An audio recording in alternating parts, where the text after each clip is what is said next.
the last learning outcome I'm going to talk about how I used it personally was knowledge of conventions.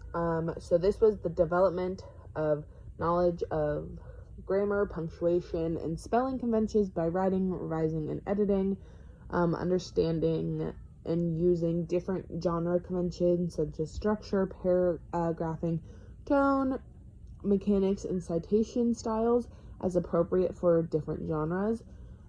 Use common formats and or design features for different kinds of texts and genres. Explore the convention of intellectual property such as fair use and copyright that affect documentation conventions. Practice applying citation conventions systematically in their work. So once again, I used this most in the iSearch because I think it was because it was the first essay we wrote, which really helped me with my writing conventions as a whole, especially citations. And because this was a research essay, it helped me practice my citations a lot more. A big problem I kept having was when quoting a citation, I kept using the wrong punctuation and putting a period inside the parentheses rather than after the author,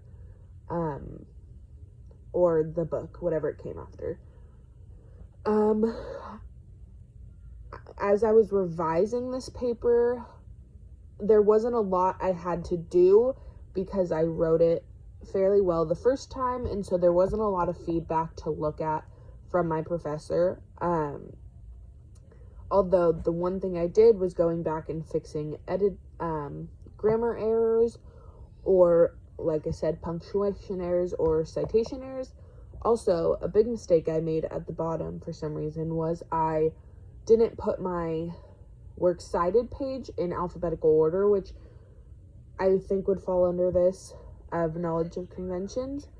And overall, I think knowledge of conventions had improved a lot throughout the semester, and I think obviously I used it in all of my pieces of writing, but I think it was most prominent in the evolution with my iSearch essay.